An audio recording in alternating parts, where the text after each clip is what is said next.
Bonjour Stéphane Michaud. Je suis ravi de pouvoir discuter avec toi aujourd'hui. On va parler du luxe. Je sais que tu as eu une expérience dans le luxe dans ta fonction d'enseignant. Je sais que tu as été un enseignant à Sciences Po. Ta fonction et ton activité principale, c'est la lutte contre le blanchissement d'argent. Donc, ma question aujourd'hui pour toi, c'est le luxe, à quoi ça sert? Bonjour Franck Vigneron, ça me fait très plaisir que nous puissions discuter ensemble de ces questions. Alors, en effet, oui, j'ai enseigné à Sciences Po, j'enseigne également à Modart International et puis j'ai enseigné à l'École internationale du management et du luxe. Le luxe, pourquoi faire? C'est pour d'abord faire ce que l'on veut de son propre temps. Je pense qu'on n'échappe pas au temps. On n'échappe pas à cette prise qu'il a sur notre quotidien et le luxe, ça sert à sortir du quotidien. Et lorsque dans notre quotidien, eh bien, on est capable d'avoir des moments extraordinaires, exceptionnels, on va dire que le luxe nous a permis de nous évader un petit peu. Donc, s'échapper du quotidien, c'est peut-être aussi reprendre le contrôle de sa vie, reprendre le droit de choisir sa vie. Et le luxe, à quoi ça sert? Ça permettrait finalement de se dire qu'on va se protéger contre l'agitation du dehors, on va un peu s'isoler contre une routine, contre un moment qui a tendance à enfermer nos vies dans une forme de banalité. Alors, on peut être accaparé par nos professions. Et ce n'est pas forcément que le luxe est synonyme d'argent ou de haute responsabilité. Il y a de très, très grandes personnalités dans le monde des affaires. Il y a des stars internationales dans le monde de la chanson qui vont être accaparées par leur métier parce qu'ils ne veulent pas perdre ce statut. Et ils ont des obligations d'organisation qui vont faire que le luxe dans lequel ils vivent est nécessaire pour conserver ce statut.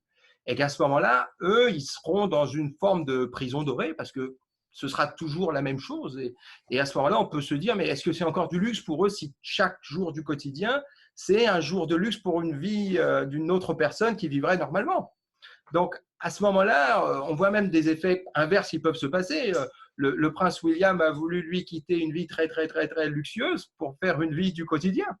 Et pourtant, sa vie, une journée de sa vie aurait fait la vie du plus grand luxe d'une personne tout à fait ordinaire. Mais lui, c'était cela, sa vie quotidienne. Et lui, il a voulu quitter cela parce que pour lui, le vrai luxe, c'est de pouvoir s'isoler en famille, de sortir de ce protocole et qu'à ce moment-là, avoir le luxe de l'anonymat, pour lui, c'était ce qu'il ne pouvait pas avoir. Donc, le vrai luxe, je pense, c'est de récupérer ce que l'on fait de son propre temps. Ce n'est pas forcément les bijoux, l'argent, les honneurs, les voitures, les yachts, tout ça. Tout ça est accessible finalement. Mais c'est faire ce qu'on ne pouvait pas faire avant. C'est ça le vrai luxe, en fait, je pense, pour moi. C'est-à-dire qu'en fait, l'argent ne garantit pas le luxe. Bien sûr, l'argent permet d'acheter de très belles choses, mais l'argent est conditionné avec le temps que l'on va y consacrer pour le gagner. Et si dans cette organisation, ce management-là, ça devient une telle contrainte que finalement, on est prisonnier, on ne peut pas faire ce que l'on veut, on ne peut pas se balader sur une plage en étant tranquille parce qu'on va avoir plein de gens qui vont venir nous voir. Donc, on est un peu prisonnier d'une image. Donc, le véritable luxe, je pense, c'est faire ce que l'on veut soi de son temps. Lorsqu'on arrive dans le monde, lorsqu'on va naître, on ne décide pas quand on va naître. On ne décide pas la date de sa naissance. On ne décide pas la date de sa mort. Mais au milieu, entre la vie et la mort, on a du temps que l'on va organiser comme on veut. Et je pense que c'est ça le luxe. C'est décider, prendre le droit de choisir sa vie dans le temps qui nous est imparti. Et à ce moment-là, je pense que n'importe quel moment peut devenir un moment de luxe. Et à chaque fois, on peut se créer son petit paradis sur Terre dans ce moment qu'on est appelé à passer dans ce monde-là. Et que le luxe, ce n'est pas que de la matérialité, c'est surtout la force que l'on peut avoir à sortir de soi les meilleures potentialités de notre être. Les artistes qui fabriquent des montres incroyables, les artistes qui ont fait des bijoux incroyables. C'est formidable que l'esprit humain ait pu faire tout cela. Le spectacle des merveilles de la nature sont sous nos yeux. Mais par contre, on ne doit pas devenir dépendant à la matérialité. Voilà ce qu'est pour moi le luxe, c'est ce que l'on fait de son temps. Merci beaucoup. J'aime toujours t'entendre parler parce que tu as beaucoup de profondeur et beaucoup de philosophie et aussi beaucoup d'expérience parce que c'est une réponse de quelqu'un qui a vécu tout ce que tu dis, mais aussi observer les autres. Et c'est en fait cette observation qui t'a donné cette définition.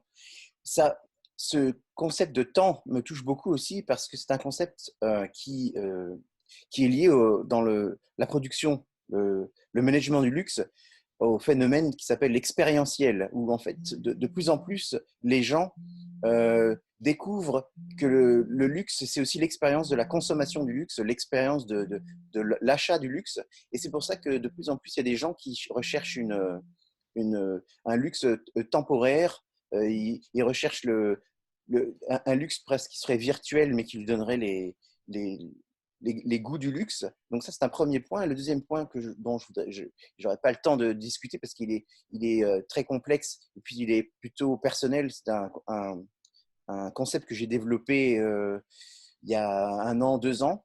C'est le slow marketing. Alors le slow marketing, ce n'est pas un concept que j'ai créé moi, mais c'est un concept que j'ai amené dans le luxe, où en fait, le concept de slow marketing a été créé il y a une dizaine d'années, où il y a des gens des affaires qui sont un peu révoltés en parlant du marketing qui était devenu de plus en plus fast marketing et qui créait des entreprises qui avaient des besoins rapides, qui étaient très focalisés au court terme. Donc, ces entreprises se transformaient en fait en entreprises de fast-food dans toutes les industries et qui faisaient qu'en fait, il y avait besoin de faire des choses qui ne duraient pas longtemps, des choses qui soient pas très abouties, de faire des choses qui soient vraiment du vite fait. Et je pense que ça, c'est à l'encontre du luxe. Et comme c'est un phénomène général, ça a créé ce phénomène tout doit être très vite fait. Donc, le fast marketing. Et donc, ils ont créé ce concept de slow marketing. Et le concept de slow marketing, c'est justement un concept, je crois, qui est très lié à ce que le luxe devrait être. C'est-à-dire qu'en fait, ce n'est pas possible de créer du luxe authentique en utilisant le marketing qui s'est déployé de plus en plus de nos jours.